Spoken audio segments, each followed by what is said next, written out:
Abraham business అది. దేవుడి బొమ్మలో దేవుడి బొమ్మలో దేవుడి బొమ్మలో దేవుడి బొమ్మ. అబ్రహాం ఏమనుకుంటాడు? దేవుణ్ణే బొమ్మ చేశాను. అబ్రహాం ఏమనుకుంటాడు? దేవుడు అంటే బొమ్మే అనుకుంటాడు. అలాగే బ్రతికాడు అబ్రహాం. అలాంటి సమయంలో దివ్యమైన వెలుగు ప్రత్యక్షమైంది. ఆ వెలుగులో దేవుడు స్వరాన్ని విన్నాడు. ఆ స్వరాన్ని వెంబడి నడిచాడు. తర్వాత దేవుడు అబ్రహాం ఇస్సాకుని ఇచ్చాడు. ఇస్సాకు నుండి యాకోబు వచ్చాడు. యాకోబుకి 12 మంది కుమారులు కుమార్తె దీనా. ఈ 12 మంది పుట్టినటువంటి కొడుకులు కూతురు మొత్తం 70 మంది అయ్యారు. ఈ 70 మంది ఐగుప్తుకు వెళ్ళారు. ఐగుప్తులో 30 లక్షల మంది సుమారు విస్తరించారు. గోషాను ప్రాంతంలో ఎంతగా విస్తరించారు అంటే ఐగుప్తు ఫరో సైతం, ఆనాటి దినాల్లో ఐగుప్తు సామ్రాజ్యం అది, చక్రవర్తి ఫరో. ఐగుప్తు సామ్రాజ్యానికి చక్రవర్తి కొన్నాడు ఫరో అనుకున్నాడ, ఏదైనా యుద్ధం వస్తే వీళ్ళు మన పక్షం ఉంటే బెటరే, కానీ ఒక్కసారి మనం పెట్టే ఒత్తిడి కనుక వీళ్ళు ఆపోజిట్గా తిరిగారో మనం ఎందుకు పనికిరాము అన్నంతగా ప్రబలారు వాడు. 70 మంది వెళ్ళారు, లక్షల మందిగా దేవుడు నియమించాడు. ఆ బ్రాహ్మణతో దేవుడు చేసిన వాగ్దానం అది. చూడు, ఒకసారి మీరు కనుక చూస్తే వాగ్దానం చేసిన దేవుడు నమ్మదగిన దేవుడు. చూడు, ఆది కాలంలో దేవుడు వాగ్దానం చేశాడు అబ్రాహం. Please don't Bible. దేవుడు మాట్లాడుతూ ఉన్నారు కదా, 15వ అధ్యాయం 12వ వచనం. ఇంకొంచెం ముందు కూడా చదవచ్చు. 9వ వచనం చదువుతాం. ఆయన 3 ఏళ్ల పెయ్యను, 3 ఏళ్ల మేకను, 3 ఏళ్ల పొట్టేలును, ఒక తెల్ల గొవ్వను, ఒక పావురపు పిల్లను నా యొద్దకు తెమ్మని అతనితో చెప్పాను. అతడు అవన్నీ తీసుకొని వాటిని నడుమకు ఖండించి దేని కండకు దాని కండములకు ఎదురుగా ఉంచాను. పక్షులను అతడు ఖండింపలేదు. గద్దలు ఆ కళేబరముల మీద వ్రాలినప్పుడు అబ్రహాం వాటిని తోలివేశాను. ప్రొద్దుకృంగా పోయినప్పుడు అబ్రహామునకు గాఢ నిద్ర పట్టాను. భయంకరమైన కట్టిగా చీకటి అతని కమ్మగా, ఆయన నీ సంతతి వారు తమది కాని పరదేశమందు నివసించి ఆ దేశ వారికి దాసులుగా నుందురు. వారు 400 ఏండ్లు వీరిని శ్రమ పెట్టదురు. వీరు ఎవరికి దాసులవుతారో ఆ జనులకు నేను తీర్పు తీర్చుదాం. తర్వాత వారు మిక్కిన ఆస్తితో బయలుదేరి వచ్చేదరు. దేవుడు అబ్రహాము చెప్పాడు కదా, 15వ అధ్యాయం 5వ వచనం. నీవు ఆకాశంలో తేరి చూసి నక్షత్రం లెక్కించడం నీకు చేతనైతే లెక్కించమని చెప్పి నీ సంతానం అలాగని చెప్పారు. నక్షత్రంలో నీ సంతానం విస్తరింపజేస్తానని చెప్పాడు దేవుడు. ఆ విధంగానే లక్షల మంది అయ్యారండి. తదుపరిగా మోషే నాయకత్వంలో ఆయన బయట నడిపించవలసిన ఆవశ్యకత ఏర్పడింది. కారణం ఏంటంటే ఫరో వాళ్ళని బాగా హింస పెట్టడం ఆరంభించి, యోసేపు నాటి ఫరో చనిపోయిన తర్వాత మరో కొత్త ఫరో వచ్చి ఈ ప్రజలను విస్తరించకుండా ఆపాలి అని, మగ పిల్లవాడు పుడితే చంపేయండి, ఆడపిల్ల పుడితే మీరు పెళ్లి చేసుకోండి అని ఐగుప్తీయులకు చెప్పాడు, మంత్రస్వాములకు చెప్పాడు. మగ పిల్లవాడు పుడితే చంపేయండి, పుట్టంగానే వాళ్ళు తెలుసుకోముందే చంపేయండి. మరి ఆడపిల్ల పుడితే ఐగుప్తీయుడు వాడు చేసుకోవాలని చెప్పాడు. ఆ విధంగా విస్తరణ ఆపాదన ప్రయత్నం చేశాడు. కానీ దేవుని తలంపు వేరుగా ఉంది. మోషే నాయకత్వంలో 10 అద్భుతాలు చేశాడు. అక్కడ ఫరోకి ముచ్చెమటలు పట్టినాయి. దండం పెట్టి చెప్పాడు, మీరు బయటకు వెళ్ళిపోండి అని. ఆ సమయంలో ఎర్ర సముద్రాన్ని పాయం చేసి 30 లక్షల మంది ప్రజలు 6 నెలలు నడిపించి ఆకాశం నుంచి 30 లక్షల మంది ప్రజలకు ఆహారం కురిపించాడు. పట్టా చెప్పడం 30 లక్షల మంది ప్రజలకు ఆకాశం నుంచి మన్నా కురిపించి దేవదూతలు తినే ఆహారం అది మన్నా అంటే. అలా దేవదూతలు తినే ఆహారం ప్రజలకు తినిపించాడు. వాళ్ళు 41 సంవత్సరాలు 6 నెలలు ప్రయాణం చేశారు. చెప్పులు తెగలేదు, బట్ట మాయలేదు. అది దేవుని యొక్క కెపాసిటీ. 41 సంవత్సరాలు 6 నెలలు నడిస్తే వేసుకున్న బట్ట మాయలేదట, వేసుకున్న చెప్పు తెగలేదట. ఆ విధంగా వాళ్ళు నడిపించారు.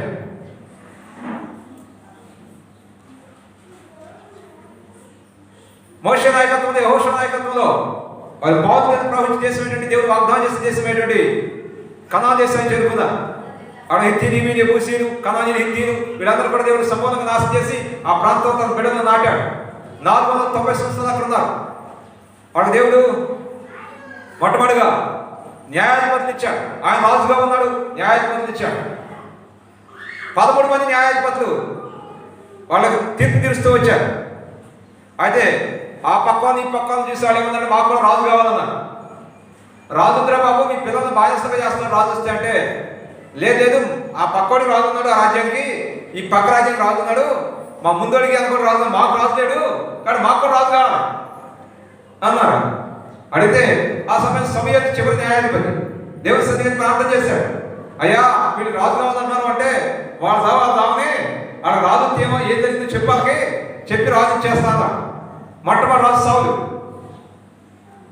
సౌలు తర్వాత దావీదు, దావీదు తర్వాత సొలొమోను తర్వాత సొలొమోను కుమారుడు రెహబాము వాళ్ళ రాజ్యం రెండుగా విడిపోయి అటు ఉత్తర రాజ్యం, దక్షిణ రాజ్యం, ఇజ్రాయేలు దేశం, యూదా దేశం. యూదా దేశం ఏమన్నా దావీదు గోత్రం నుంచి వచ్చింది, యూదా గోత్రం నుంచి. కానీ దీన్ని ఖచ్చితంగా దేవుడు స్థిరపరచాల్సిందే.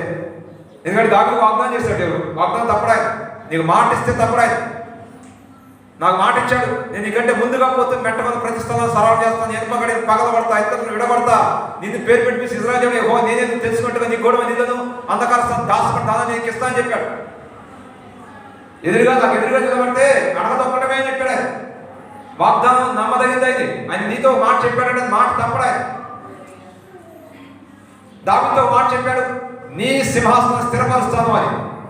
కాబట్టి ఈ యూదా దేశాన్ని సమూలంగా నాశనం చేయడానికి వీళ్ళే దేవుడు. కానీ ఇజ్రాయేల్ దేశం పూర్తిగా పతనమైపోయింది. 490ని 7 పెట్టి బాగా 70 సంవత్సరాలు వస్తాయి కదా. 70 సంవత్సరాలు ఇజ్రాయేల్ ప్రజల్ని చెరకు పంపించాడు. ఎందుకంటే 7వ రోజు పని చేయకూడదని దేవుడు చెప్పాడు. 7వ సంవత్సరం పంట పండించకూడదని చెప్పాడు. మన వాళ్ళకి అత్యాశ ఎక్కువ కదా, ఆదివారం కూడా పని చేస్తాడు.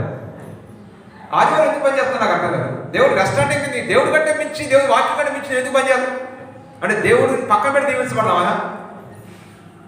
7వ రోజు కూడా పని చేశారు, 7వ సంవత్సరం కూడా పంట పండించారు. కాబట్టి 70 సంవత్సరాలు అషూరు సామ్రాజ్యాన్ని లేవనెత్తి అషూరు పంపించే 70 సంవత్సరాలు చెరకి. ఏది పైభాగం ఉత్తరం 4 ఆకారం ఉంటుంది. ఆ దేశం ప్రపంచపడం బొట్టులాగా ఉంటుంది, చిన్న దేశం అది. కానీ ప్రపంచం దాని జోలికి మాత్రం ఏ దేశం అయితే దాని జోలికి మాత్రం, ఎందుకంటే అంత పాపులర్ దేశం, దేవుడి వాగ్దత్త దేశం. దాని వచ్చే సైంటిస్ట్, గొప్ప సైంటిస్ట్ పుట్టుకొచ్చారు.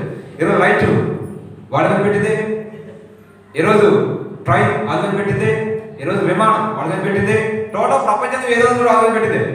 అంత జ్ఞానాన్ని ఆ చిన్న దేశం దేవుడు గ్రహించాడు. అంత గొప్ప శాస్త్రవేత్త దేవుడు లేవనెత్తాడు. ఓకే, పైన 4 క్షేత్రంలో ఉంటుంది ఆ దేశం. పైన దాని ఉత్తర దేశం, ఉత్తర రాజ్యం, కింద దక్షిణ రాజ్యం, పైన ఇజ్రాయేల్ దేశం, కిందది యూదా. ఈ యూదాలో 2 గోత్రాలు ఉన్నాయి. బెన్యామీన్ యూదా గోత్రం 2 గోత్రాలు మాత్రం ఇక్కడ ఉన్నాయి, పైన మాత్రం 10 గోత్రాలు. ఓకే, ఈ 10 గోత్రాలు ఈ 2 గోత్రాలు 12 గోత్రాలు చేసిన తప్పేంటంటే 7వ రోజు పని చేయటం, 7 సంవత్సరాలు పంట పండిస్తాం.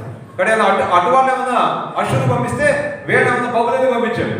సరే, బబులోను సామ్రాజ్యపు అధ్యత మొత్తాన్ని అందరూ తప్పాడు, యెహోవాకి మాత్రం తప్పదా. యెహోవాకి పోయిన బాధ మీద పోయిన పెట్టాడు. విచిత్రం ఏంటంటే దావీదుకి చేసాడు వాడతారు, యెహోవాకి చచ్చిపోతే ఆ చేయి తెగిపోదు. అద్భుతం చేసే దేవుడు. మొత్తం అటు 20 మంది రాజు, 20 మంది రాజు పరిపాలించారు.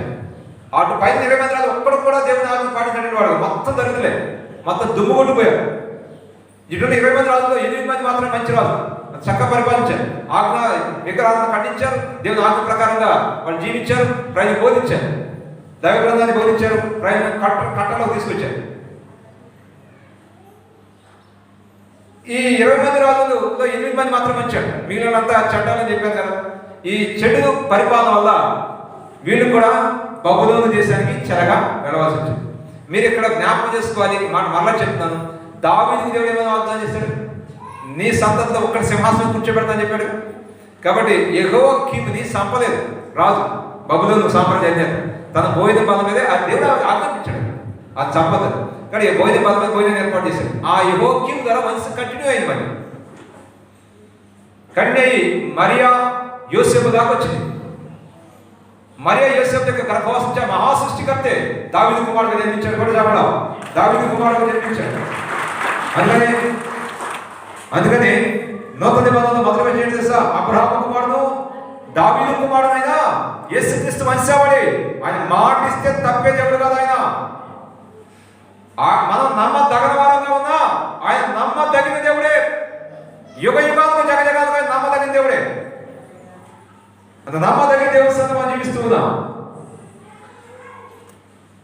అది రాజు గ్రంథంలో మనం చూస్తాం. రాజు యొక్క చరిత్రను మొదటి రాజు రెండో రాజు గ్రంథం అని చూస్తాం. అయితే ఇది మొత్తం రాజు గ్రంథం అనే పేరే ఉండేది. సెప్టోజెంట్ అనేటువంటి తర్జుమా చేసినటువంటి గ్రూప్ అని దానికి సెప్టోజెంట్ అని పేరు పెట్టారు. వాడు హెబ్రీ నుంచి గ్రీకులో తర్జుమా చేశారు బైబిల్. ఆ తర్జుమా చేసే సమయంలో వీళ్ళు సమయ గ్రంథం, మొదటి సమయ గ్రంథం, రెండో సమయ గ్రంథం అని మొదటి రాజు రెండో రాజు డివైడ్ చేస్తూ వచ్చారు. అదే సమయ గ్రంథం యొక్క కంటిన్యూషనే రాజు గ్రంథం. ఎందుకంటే సమయ గ్రంథాల్లో సౌలు రాజుగా ఉన్నాడు, దావీదు రాజుగా ఉన్నాడు. తర్వాత రాజు గ్రంథం అని పేరు పెట్టారు, కంటిన్యూషన్ అన్నమాట. పేరైతే రాజు గ్రంథం పెట్టారు, అది రాజు కంటిన్యూషన్. సమయ గ్రంథం కంటిన్యూషన్ అది. మీకు ఆ మాట అర్థమైతే లేదు నాకు తెలియదు, కానీ ఇది చరిత్ర.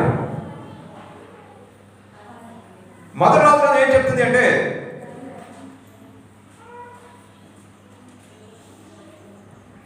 మనకున్నటువంటి సామర్థ్యాల కంటే దేవుని స్వరం వెంట గట్టని చెప్తుంది.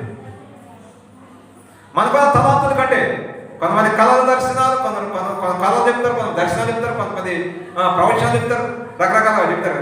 వీటన్నిటికంటే ఒక ఆయన కాదు ఇలా ఇలా అనుకుని అందరూ పడిపోతారు.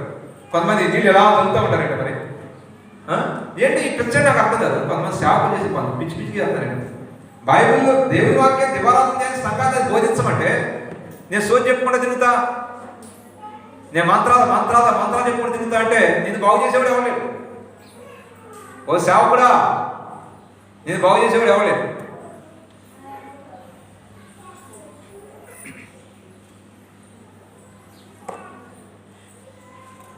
ప్రవచనం కంటే, కళ కంటే, దర్శనం కంటే ఇంకేమైనా సామర్థ్యాలు ఉంటాయి.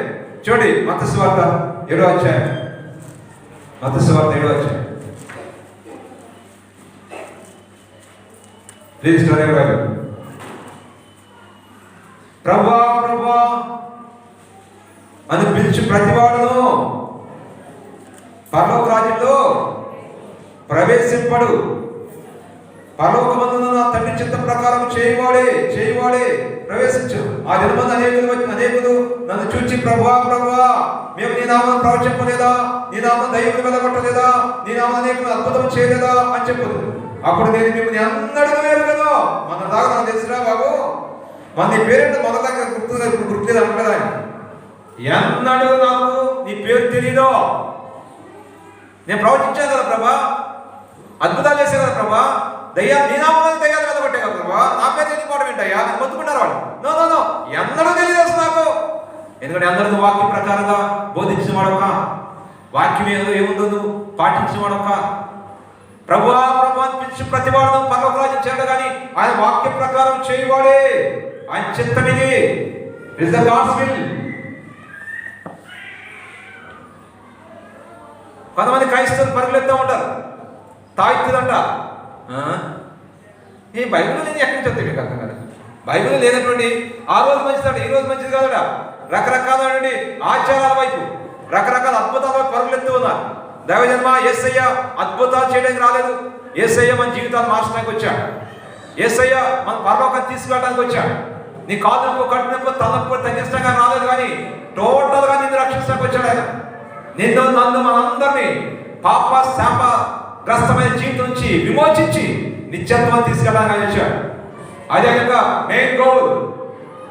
దాని నుండి డైవర్ట్ కావద్దు, పక్కకు వెళ్ళొద్దు. నీ పాపాన్ని ఒప్పుకోవడం అనేది ప్రాముఖ్యమైన విషయం. దేవుని వైపు తిరిగి, అయ్యా ఆకాశం నీవు తప్ప నాకు ఎవరున్నారయ్యా, నీవు నాకు ఉండగా ఏది నాకు అక్కర్లేదు అంటూ పరిపూర్ణంగా ఆయన తిరగడం అనేది దేవుని చిత్తం. This is the God's will. దేవుని చిత్తం.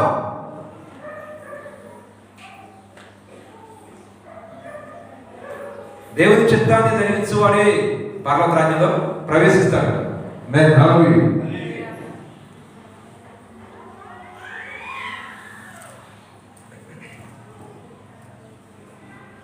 మొదటి రాజులను చెప్పే మాట ఏంటంటే, నీ సామర్థ్యాలు అన్నిటికంటే దేవుని స్వరాన్ని వెంట బెటర్. దేవుని స్వరం నీతో మాట్లాడుతుంది కదా, దేవుని వాక్యం ప్రకటించబడుతుంది కదా, దేవుని స్వరం నీకు వినపడుతుంది కదా, దేవుని దైవగ్రంథం ధ్యానిస్తుండగా దేవుని స్వరం నీకు వినపడుతుంది కదా. ఆ స్వరాన్ని వినగలిగిన స్థాయిలో నీవు ఉండాలి. దాని ప్రకారం జీవించగలిగిన స్థాయిలో నీవు ఉండాలి. అది అన్నింటికంటే ఉత్తమమైంది. యావత్ జల ప్రళయం నుండి కూడా నవాబుని బయటకు తీసుకొచ్చింది. Hear the God's voice daily. ప్రతిరోజు ఆయన దివ్యమైన స్వరాన్ని వినే వ్యక్తిగా నీకు ఉండాలని దేవుడు కోరుకుంటూ ఉన్నాను. అదే మొదటి రోజులను చెప్పే మాట. రెండో రోజులను చెప్పే మాట ఏంటంటే మన సొంత కోరికలు దేవుని కంటే ఎక్కువగా ఉండకూడదు. కొంతమంది కోరికలు ఉంటాయి, వాళ్ళకి మగపిల్లడే కావాలి. ఇందాక సాక్షి ఉందా మనం, ఇద్దరు మగపిల్లలు పుడితేనే దేవుడి కంటే ఎక్కువగా మన కోరికలు ఉండకూడదు. దేవుడు ఏది ఇచ్చే స్తోత్రం, దేవాన్ని చిత్తం నెరవేర్చబడదు కాక, ఆ పరలోకం నీ చిత్తం నెరవేరట్టు, భూమి మీద నీ చిత్తం నెరవేర్చబడదు కాక, నీ ఇష్టమే నెరవేరదు కాక, నీ ఆలోచన నెరవేరదు కాక. అయ్యా నేను కాళ్ళ దగ్గర పడుతున్నానయ్యా, దేవుడు రూల్ పెట్టకూడదు, ఇది చేయాలి ఇది చేయాలి ఇది చేయాలి. అది అల్ప విశ్వాసం చేసే పనులవి. విశ్వాసంలో బలపడిన వ్యక్తి ఎన్నడూ కూడా గొంతుమ కోరిక కలిగి ఉన్నాడు. దేవుడు ఇచ్చే వాటి కొరకు కకృతి పడ్డావు, ఏది ఇచ్చా తీసుకుంటాడు. రెండో రోజున మౌత్యాజ్యం చెప్పి మాట ఏంటంటే అన్యాచారం పాటించకూడదు. దానివల్ల అన్యాచారాలకి మీరు వెళ్ళవద్దు. అన్య దేవతలు మీరు అన్య దేవతల వైపు అన్య దేవతలకు విచారణ చేయొద్దు. రెండో అధ్యాయం చెప్పే మాట ఏంటంటే సేవకుని వెంబడించేవారుగా ఉండాలి. మొదటి అధ్యాయం గత వారం నేను ధ్యానించాను. అన్యాచారాలు పాటించకూడదు అనేది చాలా డీప్గా చెప్పాం గత వారం. ఈరోజు రెండో అధ్యాయం మనం చూద్దాం. సేవకుని వెంబడించేవారుగా మనం ఉండాలి.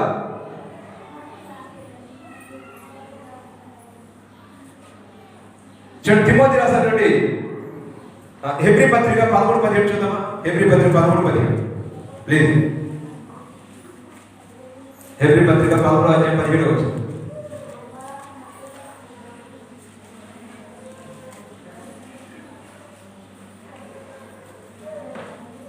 మీ పైన నాయకులుగా ఉన్నవారు లెక్క అప్పచెప్పవలసిన వారి వల్ల మీ ఆత్మను కాల్చున్నారు. దొంగ కావాలన్న జాగ్రత్త. వాళ్ళు కొంతకాలంగా చేస్తారు, మేము అడిగి రోజు పెట్టిపోతారు. జాగ్రత్త పోయారంటే నష్టపోతారు.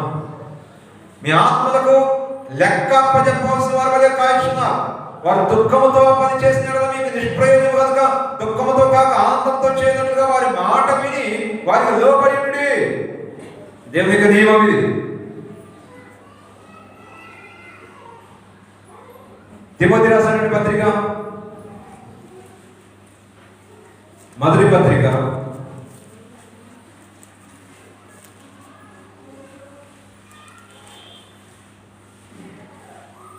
5:17 బాగుగా పాలన చేయ పెద్దలను విశేషంగా వాక్యమందును ఉపదేశమందును ప్రయాసపడవాలి. విశేషంగా వాక్యమందును ఉపదేశమందును ప్రయాసపడవాలి. రెట్టింపు సన్మానం పాత్రులుగా ఎంచవలను. ఎందుకు నూర్చెడి ఎద్దు మూతికి చిక్కము వేయవద్దు అని లేఖనం చెప్పుచున్నది. మరి పనివాడు తన జీతమునకు పాత్రుడు. పనివాడు ఉదయం నుంచి సాయంత్రం పనిచేసే బ్రదర్ సిస్టర్, నీ పనికి జీతం కొరకు ఎదురు చూస్తావా చూడవా? అట్లాగే పనిచేసే దైవ సేవకుడు కూడా నిశ్చయంగా జీతం దేవుడు ఏర్పాటు చేశారు. సంఖ్యాకాండం 18:31 సంఖ్యాకాండం 18:31 ప్లీజ్.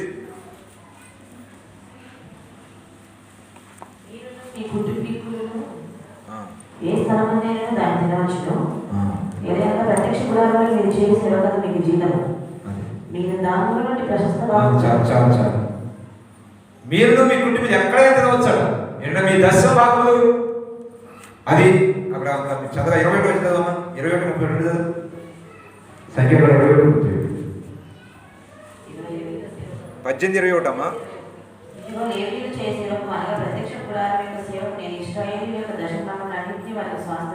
అది దశభాగాలు అన్నింటినీ కూడా వారు స్వాస్థ్యంగా ఇచ్చాను అంటున్నాడు. తర్వాత 31 అదే మీ జీతము అంటున్నాడు. సేవకుని జీతం ఏంటంటే మీ దశభాగాలే సేవకుని జీతంగా దేవుడు నియమించాడు.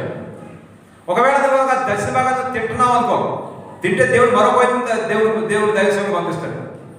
ఆయన మాట ఆయన జీతం ఇస్తేనే జీతం అని చెప్పింది ఎవరు? మనిషి కాదు కదా, ఆయన పెట్టిన కండిషన్ కదా.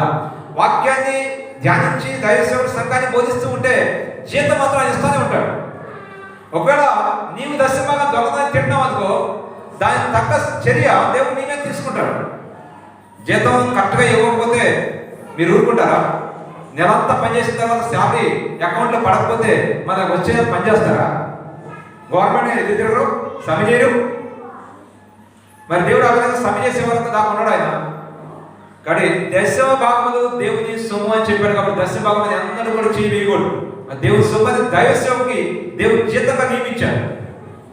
కాదు ఏంటంటే ఆ దశమ భాగం తినేస్తున్నాడు, మాస్టర్ తినే నువ్వు తింటున్నావు అంతే. దానికి తగ్గ అనారోగ్యాలు వస్తే అది హాస్పిటల్కే పోతాయి. పాస్టర్ ముందు కనసాలు ఆకుని తింటాం అనుకోండి, తింటే ఏమైంది? ఎక్కడోసారి కొట్టింది అది దెబ్బ. ఆరోగ్యమూర్తి గారు అన్నారు దేవుని చెల్లించాలని పొందంట అది దశభాగం. ఒకవేళ చెల్లించలేదనుకో నువ్వు ఏమి ఇంటి పొద్దు కట్టకపోతే ఏం చేస్తున్నారు అన్నాడు. గేటు పీకేస్తారు, పంపు పీకేస్తారుగా, ఆయన ఏదో పీకేస్తాడు అన్నాడు ఆరోగ్యమూర్తి గారు. ఏదో పీకేస్తారు. అప్పుడు ఇది 1,00,000 మొత్తం రౌండప్ చేసి పీకి పారేస్తాడు అంతే. అప్పుడు లబోదింపు కొట్టుకుంటావు, హాస్పిటల్ మీద 1,00,000 వస్తుంది, లబోదింపు కొట్టుకుంటావు. అందులో అలాగే నాకు 1,00,000 బిల్లే కట్టలేదు నేను. ఆ బిల్లే లేదు నా జీవితంలో, ఒక పెద్ద హాస్పిటల్ బిల్లే నా జీవితంలో లేదు. కానీ అంటే నమ్మకంగా దేవునికి ఇవ్వాల్సిన దశభాగం ఎప్పుడు దాడేశాను. లక్షల భాగం సాతానినే కంటే దేవుడు నమ్మకం తీసుకెళ్ళి లక్షలకు దేవుడు కష్టపడి సంపాదించిన సొమ్మది, దేవుడు నీకు ఇచ్చిన సొమ్మది. అది తీసుకెళ్ళి హాస్పిటల్ బిల్లు కట్టడానికి మనసు వస్తుంది. కానీ దేవుడు దశభాగం దేవుడికి ఇవ్వాల్సిన ఇవ్వండి ఇక్కడ మనసు దాకా బ్రతుకుతున్నావు కదా, అందుకని శిక్ష. మన అందరూ ఉండకూడదు. దయచేసి 2 చేతులు జోడిస్తున్నాను, మీరు దీవించబడాలని మాట్లాడండి. ఆమె రాలేదు ఎన్నడూ ఆ విధంగా చేయదు. దేవుడి సొమ్ముని దొంగతనం చేయదు. దేవుడి నిధికి వచ్చేది చూడవలసిన బాధ్యత మనకుంది. సేవకుని మాట విని వారి లోబడి విశేషంగా వాక్యమందు ఉపదేశమందు ప్రయాసపడి వారిని రెట్టింపు సన్మానం పాత్రలుగా ఎంచవద్దు. నూర్చెడు ఎద్దు మూతికి చెక్కము వేయవద్దు. ఎద్దుని నేనైతే నూరుస్తూ ఉండగా మీరు పంట తింటూ ఉన్నారు.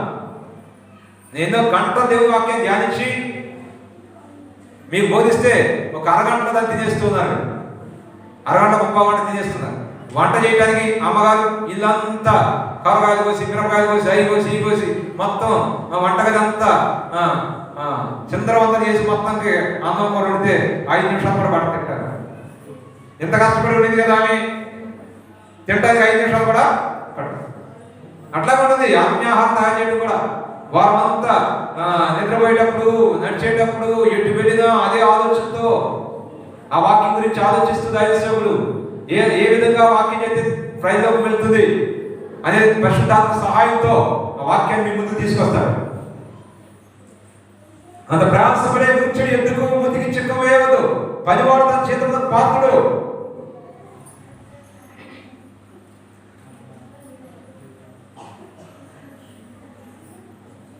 సంఖ్యాకాండం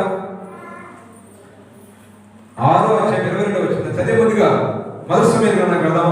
మొదటి సమూయేలు గ్రంథం 16వ అధ్యాయం. మొదటి సమూయేలు గ్రంథం 16వ అధ్యాయం. మొదటి సమూయేలు గ్రంథం 16వ అధ్యాయం 4వ వచనం. సమూయేలు దైవజనుడైన సమూయేలు యెహోవా ఇచ్చిన సెలవు చొప్పున బేత్లెహేముకు వెళ్ళాడు. ఆ ఊరి పెద్దలు అతని రాకకు భయపడి దైవజనుడు వస్తూ ఉంటే భయపడుతున్నారట. నిజంగా భయం మనలో కూడా ఉండాలి. సమాధానంగా వచ్చున్నావా అని అడుగగా అసలు సమాధానంగా వచ్చింది. ఎందుకని ఎలాంటి వర్తమానాన్ని దైవజనుడు తీసుకుని వచ్చాడో, అది మేలుకరమైందో కీడుకరమైందో, దేవుని దగ్గర నుంచి ఎలాంటి వర్తమానం మన గ్రామానికి వచ్చిందో ఆ గ్రామ పెద్దలంతా కూడా భయపడుతూ ఉండేవారు. ఆ దైవజనుడి భయం మనలో ఉండాలి. ఆ భయం లేకపోతే మనం దీవించబడం. నేనైనా మీరైనా నా పైన దైవ సేవకులు ఉన్నారు, వాళ్ళంటే భయం లేకుండా వారికి ఊడిపడాలని ఆకాశించి కొంతమంది ఆకాశం ఊడిపడ్డట్టుగా మాట్లాడతారు. ఆత్మీయ ఎక్కడ పుట్టావు, ఎక్కడ పెరిగావు, ఆత్మీయ పెద్దలు వాళ్ళకి ఇవ్వాల్సిన గౌరవం అది అందరూ కూడా చెప్పు చెదరకూడదు. ఆ గ్యాప్ ఖచ్చితంగా ఉండాలి. దైవజనుడు దూరంగా నిలబడటమే గ్యాప్ కదా. బైబిల్ ప్రకారం అయితే దూరంగా గుడారాలు వేయించాడు. దైవజనుడిగా ప్రత్యక్ష కూడా ఆనుకుని వేసుకోమన్నాడు. మిగిలిన వాళ్ళ గుడారాలని 12 గోత్రాల గుడారాలను దూరంగా వేయమని చెప్పాడు. ఆ గ్యాప్ ఏంటంటే గౌరవం. మనం కూడా ముఖ్యమంత్రి దగ్గరికి వెళ్ళి నిలబడతామంటే, ప్రధానమంత్రి దగ్గరికి వెళ్ళి నిలబడతామంటే దూరంగా నిలబడి మాట్లాడతాం. ఎందుకంటే వాళ్ళకి ఇచ్చే గౌరవం గ్యాప్. అట్లా దైవ సేవకులు దగ్గరగా వెళ్ళి మాట్లాడకూడదు, దూరంగా నిలబడి మాట్లాడాలి. వాడు మన ఇచ్చే గౌరవం, గ్యాప్ అనేది మన ఇచ్చే గౌరవం. భయపడి సమాధానంగా వచ్చుచున్నావా?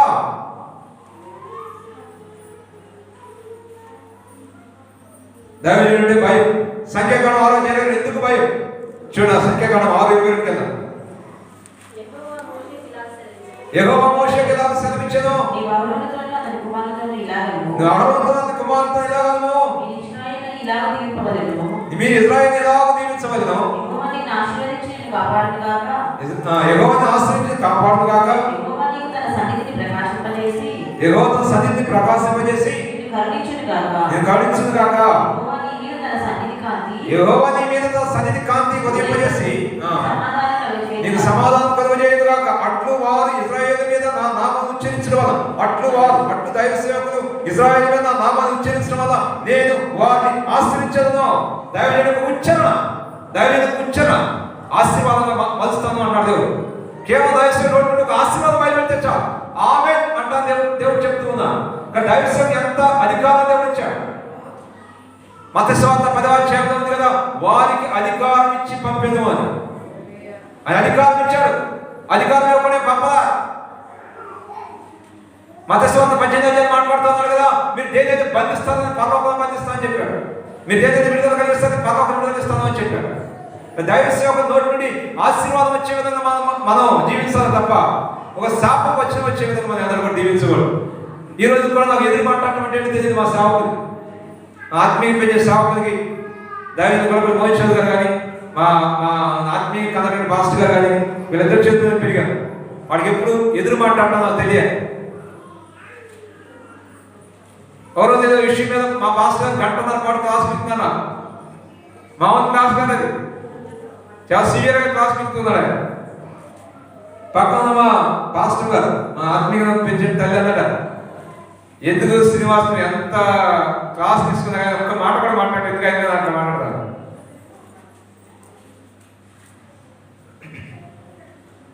ఒకరోజు నేను పెంచి శిష్యుడు అయ్యారు.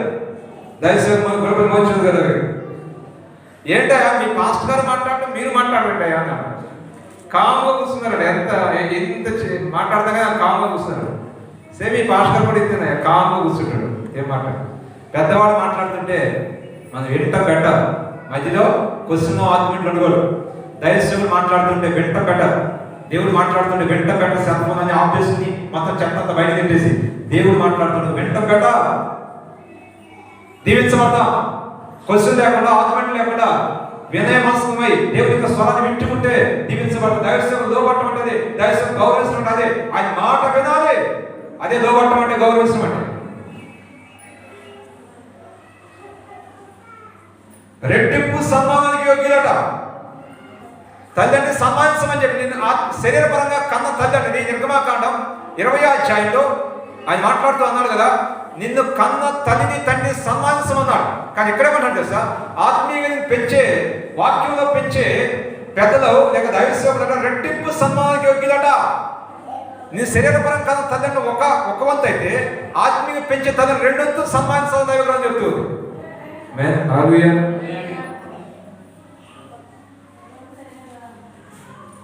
కొరింథీయులకు రాసిన మొదటి పత్రిక 8వ అధ్యాయం 5వ వచనం. మరి కొరింథీ పత్రిక 8:5.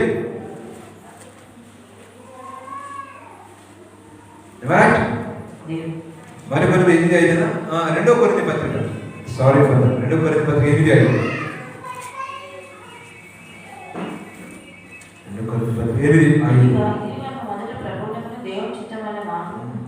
ఇదిగాక మొదట ప్రభువునకును దేవుని చిత్తం వల్ల మాకును తమను తామే అప్పగించుకొని ఎంతగా చేయడానికి మేము అనుకోలేదు. దైవ జనమ అప్పగించుకోవటం. దైవజడా ఎలా అంటే అలా, నువ్వు ఎలా అంటే అలా దైవజడా. ఎందుకని ఈ సంఖ్యలని చెప్పంటారా? వీళ్ళు దేవునికి లోపడ్డ సంఖ్య ఇది. దేవునికి లోపడ్డారు కాబట్టి ఆటోమేటిక్గా దైవసేవకు లోపడతారు. దేవునికి లోపడ్డవాడు అక్కడ లోపడ్డవాడు ఇక్కడ కూడా లోపడ్డాడు. ఎక్కడ లోపడుతున్నాడు అంటే అర్థం ఏంటంటే అక్కడ లోపడ్డాడు అని అర్థం. తల్లిదండ్రులకి లోబడే వ్యక్తి ఖచ్చితంగా ఆత్మీయంగా పెంచి పెద్దలకు లోబడతాడు. ఆత్మీయంగా పెంచి పెద్దలకు లోబడే వ్యక్తి ఖచ్చితంగా దేవునికి లోబడే వ్యక్తి. నోడా మీ దైవ సేవకుని వెంబడించుడి అంటున్నాడు. 2వ అధ్యాయంలో అన్నాడు కదా, నేను నిన్ను విడువను, నేను నిన్ను విడువను. దైవజనుడా వద్దుదా, ఇక్కడ ఆగు, దయచేసి ఇక్కడ ఉండు. నో దైవజనుడా, నేను ఉండను ఇక్కడ, నేను నిన్ను విడువను. రూతు అంటుంది కదా, రూతు గ్రంథంలో 1వ అధ్యాయం 16వ వచనంలో, నేను నిన్ను విడువను, నా వెంట రావద్దనియు, నన్ను విడిచిపెట్టమనియు నన్ను బ్రతిమాలుకోవద్దు. నీవు వెళ్ళు చూడనే నేను వచ్చేదను, నీవు నివసించు చూడనే నేను నివసించను. నీ జనమే నా జనము, నీ దేవుడే నా దేవుడు. నీవు మృతి పొందు చూడనే నేను మృతి పొందుతుంది, అక్కడే పాతి పెట్టబడదు. మానవం తప్ప మరి ఏదైనా నిన్ను నన్ను ప్రత్యేకించేదా యెహోవాకు ఎంత కీడైన చేయగాక. తనతో కూడా వచ్చుటకు ఆమెకు మనస్సు కుదిరేదని నయోమి తెలుసుకున్నప్పుడు అందుని గురించి ఆమెతో మాట్లాడటం మానేను. వారిద్దరూ బెత్లెహేమునకు వచ్చే వరకు ప్రయాణం చేసి, వద్దు వద్దు అంటున్నా, నేను ఇది విడువను అని. మనం తప్ప మరేది కూడా ఎడబాయదు, మనంతని ఎడబాసిన నాకు ఎంత కీడైనా కలుగుగా. కానీ ఎప్పుడైతే రూతుమ్మ మాట్లాడిందో నయోమికి అర్థమైంది, ఈమె నాతో రావడం మనస్సు కుదిరింది అని. అబ్రహాముతో లోతు ప్రయాణం విచిత్రంగా ఉంటుంది. ఆస్తి పెరిగిన దాకా, జ్ఞానం పెరిగిన దాకా అబ్రహాముతోనే ఉన్నాడు లోతు. జ్ఞానం పెరిగింది, ఆస్తి పెరిగింది, తర్వాత డివైడ్ చీల్చుకుని వెళ్ళిపోయాడు. నష్టపోయాడు అబ్రహాం కాదు, లోతునే నష్టపోయాడు. లోతుని శాపగ్రస్తుని సంతానం కన్నా అబ్రహాం దివ్యంగా దీవించబడ్డాడు. దైవ జనమా, దైవ సేవకులతో ఉంటే నిశ్చయంగా దీవించబడతాం. మీ పైన నాయకులు లెక్క అప్పగించవలసిన వారి వల్ల మీ ఆత్మను కాయించున్నారు కాబట్టి మరి లోబడి మరి మాట విందాం, ప్రార్థన చేద్దాం. ప్రతి ఒక్కరు మోకరించండి.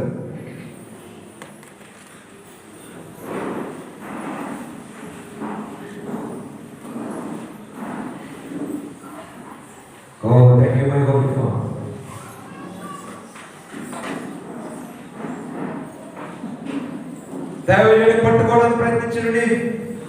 దైవజనుని వస్త్రాన్ని ఇచ్చినటువంటి సౌలు గాని, దైవజనుని పట్టుకోవడానికి ప్రయత్నించిన రాజు గాని, మొదటి 11వ అధ్యాయంలో బలిపీఠం మీద నుండి దైవజనుని పట్టుకుపోయాడు. దైవజనుని పట్టుకుపోయి ఎండిపోయిందట.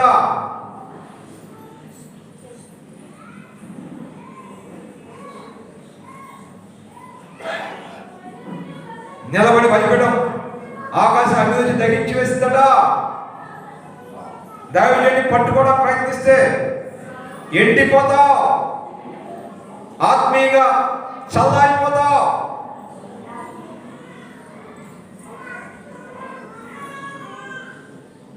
దైవజనుని వస్త్రాన్ని పట్టుకుని లాగుతున్నాడు సౌలు. నా వైపురా, నేను గౌరవించబడలాగునా, ప్రజలు నా గురించి చెప్పు, ప్రజలను సన్మానించు, ప్రజల మెప్పు నాకు కావాలి. దేవుడు మెప్పు వద్దట, ప్రజల మెప్పు కావాలట. కీడు వస్తుందిరా బాబు, నాశనం అయిపోతున్నా, రాజ్యం తొలగిపోతున్నారంటే అది తర్వాత చూసుకుందాంలే, దేవుడి దగ్గర నుంచి ముగ్గురు తర్వాత చూసుకుంటారే, ముందు నాకు ప్రజల మెప్పు కావాలి. సౌలు కుటుంబం అంతా నాశనం అయిపోయింది. దైవజనుడు కూడా తన వైపు లాగాలని చూశాక దైవజనుడు అన్నాడు కదా, నేను రాను.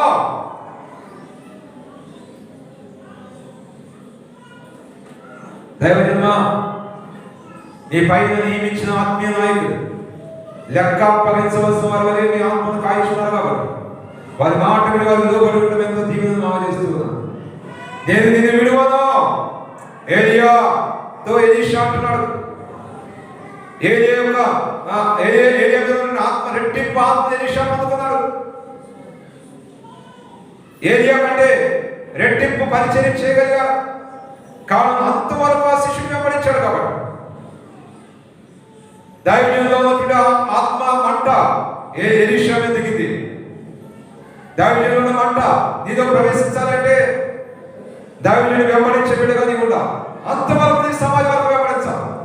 ఏసే రాకడాన్ని పోకడ వరకు దైవజనుతో నీవు ఉండాలి. అప్పుడే ఆ మంట ప్రవాహం నీలో కూడా వస్తుంది. దైవజనుడి మనసు నీకు అర్థమవుతుంది.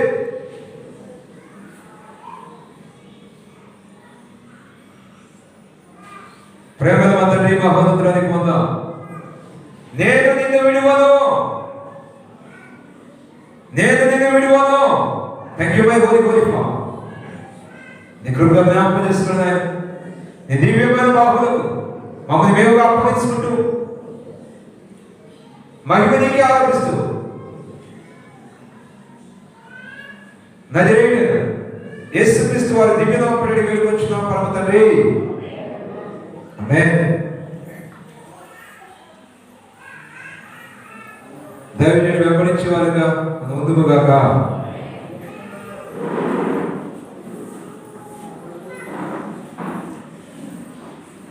పాట పాడుతూడుగా